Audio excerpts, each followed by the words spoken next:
Alabama Historical Society, it is my privilege to welcome you all to the inaugural Legacy Lecture featuring Mr. Victor Everett. As the Coastal Alabama Historical Society, we strive to promote greater awareness and appreciation for local, state, regional, and national history on campus through interactive activities, discussions, partnerships, and events just like the one you're about to see today. As we are about to begin, I kindly ask that you silence your phones and/or turn off your devices.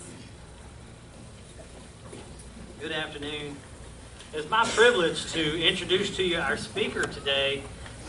Victor Everett is not just a combat veteran to me, he's also a member of my family, and I'm excited to have him here today to invite my family, but also a friend to come and to share his experiences with us.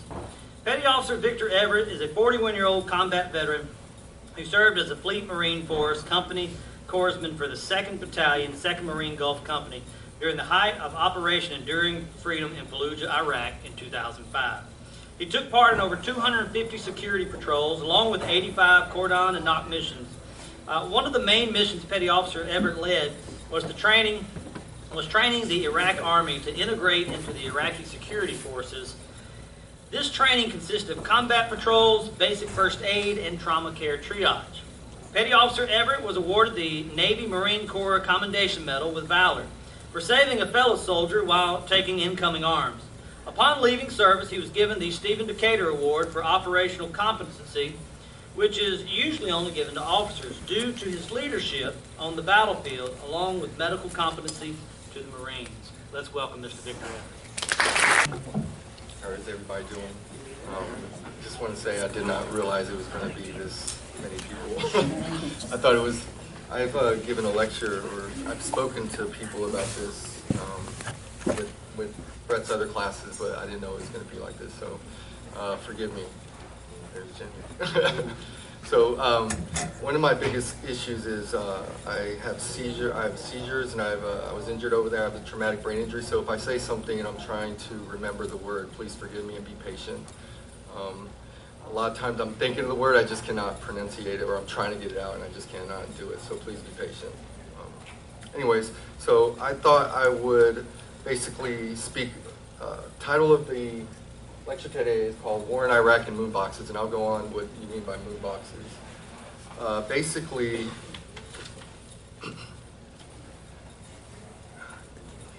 it's very odd because for the war for myself, it feels like a dream. I mean, it happened not too long ago, about 15 years ago, but it feels like a dream. And many people, especially going to college now, don't even know where Iraq is, what the reason we went to war, that we even went to Iraq, or how many people we lost, things like that. And so I'm thankful that he's pushing people to basically learn about this more. But my topic today, I'm going to speak about the different the different religions that are in Iraq, basically Kurdish, Sunni, Shia, how that played a huge part in the Iraq war. Basically how the issue of training the Iraqi army, and because of the different sects, that the Middle East is where it is today. And then I want to go ahead and close off with the leadership and the reason why those decisions were made, and how it was almost common sense for them not to make the decisions, and still they did. All right. So understanding leadership. Teddy Roosevelt said, leadership determines whether the ladder is leaning against the right wall. My biggest thing as I've gotten older is understanding that, say, a staff sergeant and corporal, how important it is for that staff sergeant to teach that corporal great leadership. Because you're understanding that the next generation is what's going to handle that leadership, how the role they were taught, and basically how that ladder will fall if that leadership is not taught correctly. I understood this as you get older, I understood this. One would be my lieutenant. His name was Lieutenant Cathy. We were patrolling, there was a schoolhouse, and on the schoolhouse was words that were written in Arabic. And it wasn't written there the day before. he decided to basically stop, take a look at the school. It was a three-story school that was closed off to the public. They weren't using it anymore. So he decided to take one separate Marine and go on the third deck and check it out. And I look back and I think of leadership like him. He didn't ask any of the other Marines to go first. He said if he was going to do it, he wanted to be the first one through the door. So on the third deck it was booby trapped. There was it was basically a 155 IED. I'll show you a picture. As he opened the door, blew up, and there's basically nothing left of him. Corporal Ski had lost a leg, but it was his leadership that basically taught all of us how selfless he was, his sacrifice. He's got a son. She was pregnant when he went to Iraq, and we spent time with his family. But that's what I understand when I'm talking about ladder leadership, is how one generation can change from someone basically teaching incorrectly. One example I just wanted to give, just because I day trade stocks, is if anyone has been reading the news, basically in the news everyone's been talking about Boeing's planes. Boeing's have been falling out of the sky. They've been having issues. Well, there was a great article in the Wall Street Journal that goes back, and it was talking about the leadership in the 80s. So basically GE had a CEO. He had a leadership style of pinch and pennies, things like that. Well, that leadership style ended up transitioning to Boeing. So the leadership of the 80s and the ineffective leadership we're starting to see in our generation today, 20 years later down the road. So that's where I got the moon boxes is. So our staff sergeant was very, basically attention to detail was everything. So we had these MRE boxes, and it wasn't just good enough that these MRE boxes were stacked. They had to have the moon boxes, which there's moons on the side of the MRE boxes. They had to be set perfectly. And I used to think that how stupid it was. This, it's one thing stacking it, but having, it face a certain way was another. And I started understanding later that I wish I understood then was how important it wasn't the part that it was facing, it was the detail of it. Was how important the detail is, because it will determine, especially in war, whether life or death. I was a medic, so it was basically, for me, it was putting the IV in correctly, driving 55 miles per hour on a desert road. So it really taught me attention to detail, and as I step back, like I said, the leadership, the ladder will fall if there's poor leadership. Anyways, I apologize. I haven't done this in so long, so if I'm nervous, please just deal with me. So there's the moon box, just so you guys know what it looks like. So let me get down to it. So this is Saddam Hussein. I'll give you a brief history of Iraq. Basically, what I wanted to do was give a brief history. I wanted to go into the different sects of the religions in Iraq and how those played a role, and how those played a role with how I trained the Iraqi army, and how the leadership decisions, why I was there, is the reason we are the way they are in the Middle East. And that's the way I wanted to give this presentation. So is any of you guys familiar with basically the way that everything's going with Iran and Israel and things like that? I'm sure a lot of people's been reading the news. Very few understand that there are a difference between Sunnis and Shia. Basically, it all comes down to one thing, and it was the political leadership in Islam, in the Muslim religion. Saddam Hussein was a Sunni. The Sunnis are minorities in Iraq. So one of the biggest things that we saw, or I saw later in what's going on over there, is he was a terrible dictator, but he kept the middle ground between Syria and Iran. So you have basically, in Syria you have a Shia, in Iran you have a Shia, and in Iraq at the time you had a Sunni, which was Saddam. He kind of kept a balance over there. Now, I do not want to say that I agree with all the things he did, but one of the things that has been difficult for myself is questioning whether going into Iraq was the right thing, and whether the people that I served with and them dying was worth it. You know, the things that we've learned in Vietnam and then OEF, we look back and we just think to ourselves, was the leadership right? Was the decisions correct? Now, right now, here, I'll go ahead and give a brief, and then I'll go into basically how we train the Iraqi army and one of the biggest mistakes we made while I was there.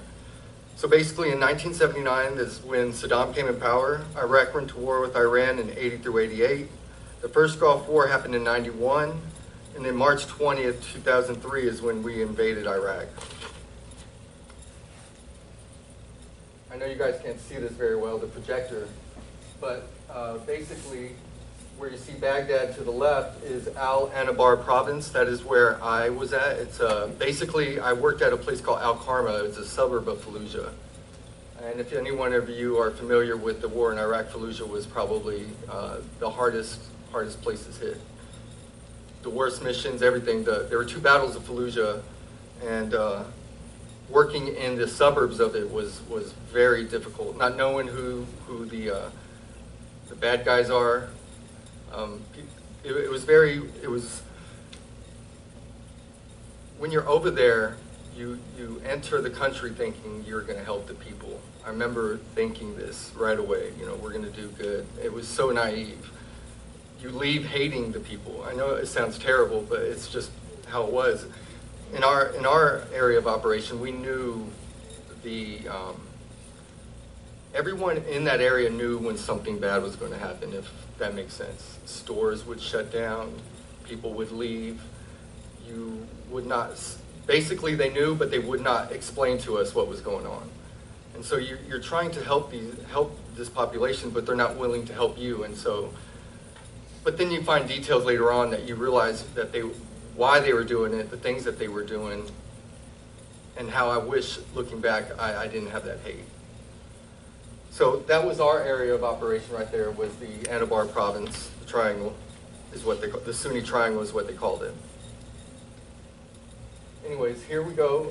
This is the breakdown of the different religions there. You got the Kurdish in the north, the Sunni in the west, and the Shia in the south. Now, as I said, Saddam was a Sunni. So Saddam held on to Iraq with the iron fist. So imagine you have one set of religion in Iraq, and the rest were just basically disregarded. So the Sunni controlled the army, they controlled the whole government when we went into Iraq. Now the biggest mistake that let me explain the reason why we went in. So the war on terror happened after 9/11. From 9/11, we went into Afghanistan because of Al-Qaeda. Now people always wonder, why did we go into Iraq? Well, one of the biggest things was the CIA ended up having intelligence that they were developing yellow cake, also have weapons of mass destruction. That was what they told the people. If anyone has watched the videos, they can remember Colin Powell at the UN showing just a small vial of what yellow cake could do if it was a dirty bomb. And they used that as a premise to basically invade another country, which was Iraq.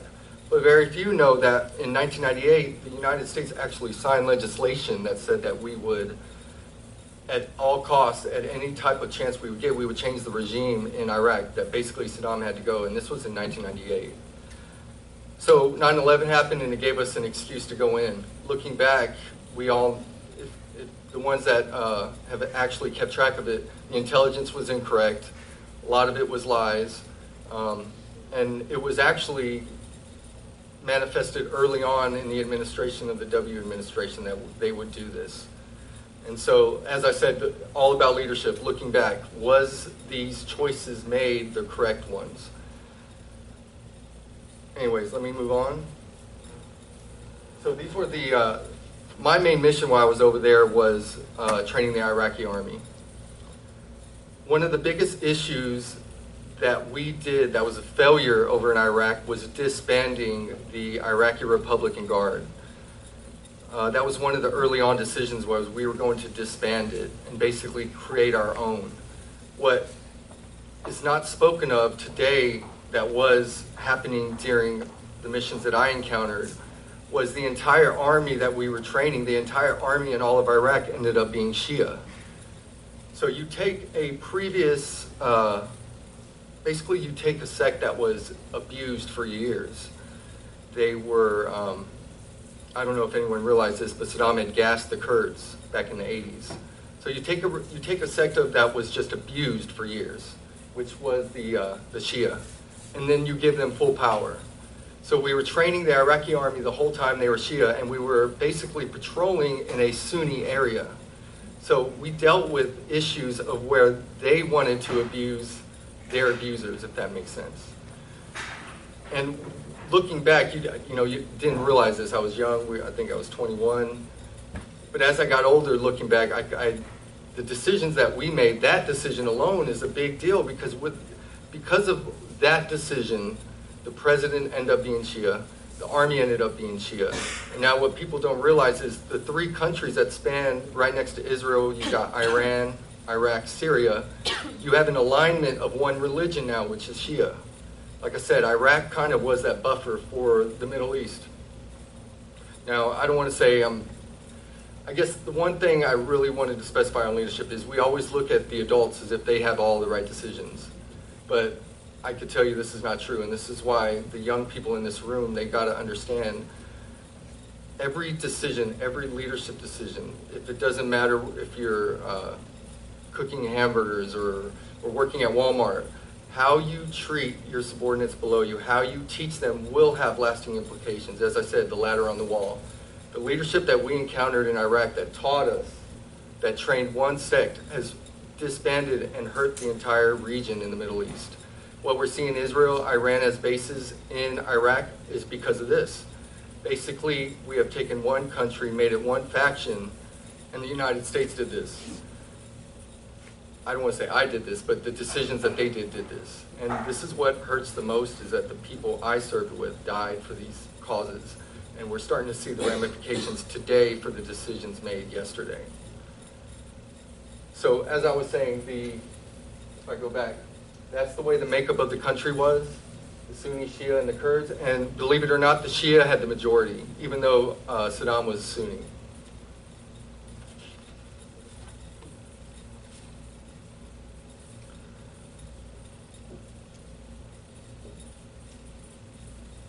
One second, I'm sorry.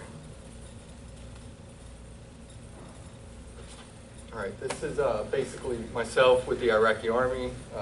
Brett told me to bring some pictures. So, same thing.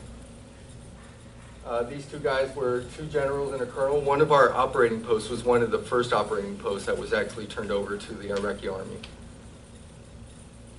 This right here is the region of Al Karma. That was the region that our operation was. Basically, we ran out of. Our first OP operating post was actually a chicken shack that was turned into an operating post. It was we had a freezer we lived in, Tesco barriers, and we'd get mortared every day just about. It was in the middle of nowhere, and we'd operate from on the outskirts of that into the city. Now, one of the things I wanted to touch on was the cause and effect of those decisions I spoke of earlier. I'll share with you some stories that I encountered as far as combat. I hope they're not too vivid. So the first time I was shot at, it's very interesting. I was coming out of Camp Fallujah, which is one of the main bases over there. And we had a convoy of 4 separate Humvees. And I'll never forget this. We're driving down the road on this road called ASR Chicago. It's one of the most highly hit roads. It was in and out of Fallujah. And all of a sudden we started taking fire. I didn't realize until the guy next to me, he's like, we're taking fire. I'll never forget this. I look to my right and this guy jumps up and he starts spraying us with an AK, solo. So you got 4 Humvees with 50 caliber weapons on the mounted on the top. And he just starts spraying. After we stopped, obviously, we took care of the threat. Come to find out, he was 13 or 14 years old. And you look back and you wonder what would cause a 13 or 14-year-old to do that. And we ended up finding video that a lot of the times these kids were drugged. They were told to basically sacrifice themselves, that, you know, they believe that they go to heaven, they have, I believe it was 21 virgins, something like that. And but majority of the time, a lot of these suicide bombers were drugged. People don't understand that. Our CO ended up putting that kid on our Humvee roof, and we drove through the town with him. And that, I think, was the biggest change in the population that we saw, because it ended up turning that population against us. And it was, these are the things that happened that was uncalled for, that I look back and I think, man, I cannot believe that we did these things. Basically, we, an IED, an improvised explosive device, I'm sure the people understand that, were 155 rounds. They're basically Russian-made, right here, they're basically Russian-made artillery shells, old Russian-made artillery shells that they turn into IEDs. My injury was from a vehicle-borne IED. We were in a house, basically just sitting in a house during the day, a Iraqi's house on a patrol. And we heard gunfire. And so we left the house, we turned down 2 separate streets, and there was this vehicle sitting there. And it was on, but there was no one in the vehicle. And I'll never forget, I was coming around the corner, and a gentleman, I'll show his picture later, his name was Kenny. He said something in my mind. He said, man, I got a bad feeling about this. I took 2 or 3 more steps toward the vehicle and it went off, and that's how I incurred my injury. He ended up saving my life and dying the next week. These are 2 or 3 separate other stories that Brett wanted me to share. We were on a convoy, and my lieutenant, we were driving 4 Humvees as well. And we had ridden over an IED, and everyone died in the Humvee except my lieutenant. He was actually thrown out of the up armor. If anyone's seen an up armor, it's about 4 inches thick. He was thrown out of it with just a scratch on his face. Everyone else died, and I'll show you what. This is the first time we left, as I was telling you, with the young man that had shot us.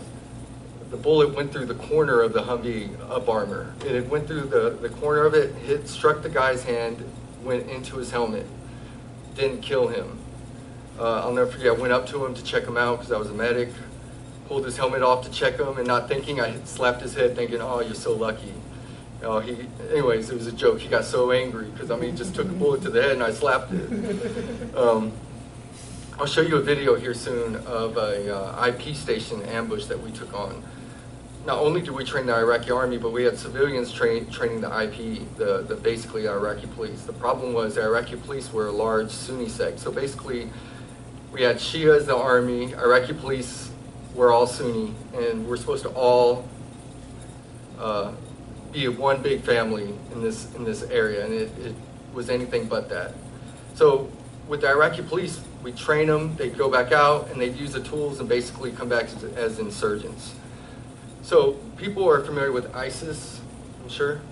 So what many people don't realize is, due to our training one sect of the military, ISIS became the Sunnis that we disbanded. So because of a decision that we made, again, leadership, we ended up incurring ISIS, which ended up causing terror all through Iraq for 5-10 years later.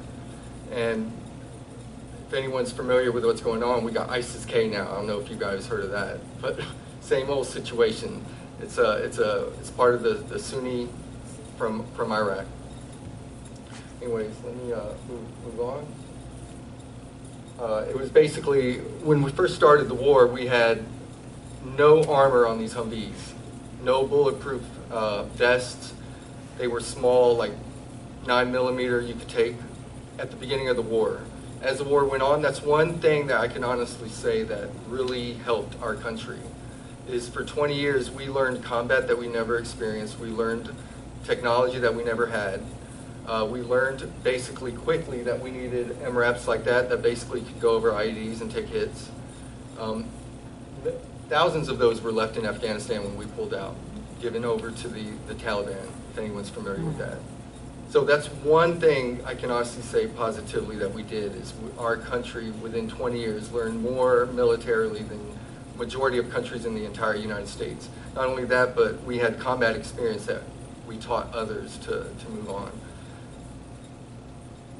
Anyways, that's what the IED did on that. Now, if anyone's ever seen any pictures of what an IED on the entire Humvee, when Lieutenant Pinelli was thrown out, what you see on TV is not what an IED looks like. It does things that you basically could not picture. One of the Marines, his name was Cabino. After the IED, he was under the wheel well of the Humvee, burned. He probably died right after the explosion, but he just burned just completely. But you take a Marine that was in the back seat, similar to that, and he wound up under the tire from an IED. I mean, how does that even happen? The way that explosion just mangled that vehicle. Can't think of the word. It's just, it's unbelievable, I guess is the word. You wouldn't think that that's what happens. Anyways, this right here is, I don't know if anyone's seen these pictures, but this was taken from Time Magazine. This is Lieutenant Kathy, who went into that school.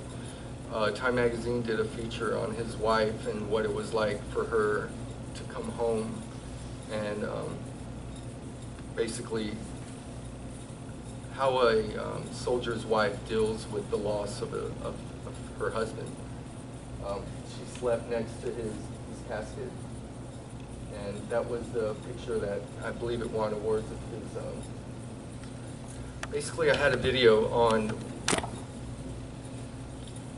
Thanksgiving. We were ambushed at the IP station that was like this. We had about 12 Marines, and I wanted to show this video. They had used satchel charges, RPGs, and if anyone's familiar, they film these incidents over there. Vehicle-borne IEDs, whenever they shoot someone, they use it as propaganda. So on this particular attack, they had used satchel charges, RPGs, things like this nature on Thanksgiving while we were all in that Iraqi IP station. Basically, QRF came around the corner and they threw the camera down. We were able to retrieve this video, and that's what I was wanting to show. And it's probably a 10-minute long video of basically their tactics and how they, it's something you normally wouldn't see. So, and it's okay. It's okay, Brad. And this is the last thing I wanted to close is with the different Marines that we lost. One of the things that I hope I would like to say is these people hopefully will never be forgotten. One way that we make sure that they live on is speaking them, speaking their stories, speaking their sacrifices, speaking what they went through. It's a honor. I don't want to say it's an honorable way to die, but it's truly something we should all be thankful for, no matter the mission, no matter the decisions, no matter the choices. I don't know how anyone else feels, but I feel as if the first soldier that died over there, it was up to us to complete that mission. No matter how many we lost, as soon as that first one passed or died, it was up to our leaders to complete that mission. And as we have seen over in the Middle East, it's politics make the choices, not the sacrifice. And it's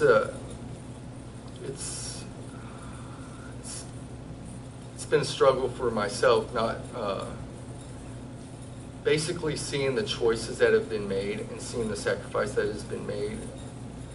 Did we go there for a good reason? Did they die for a good reason? And me and my other Marines, that's the one thing that we talk about, and that's the most difficult thing that we encounter is, was it honorable? What was the reason? And if it was a good reason that they sacrificed themselves. Anyway, so I apologize. This meant to be more orderly, but I've not spoken in a very long time about this, and that's all I have to share. So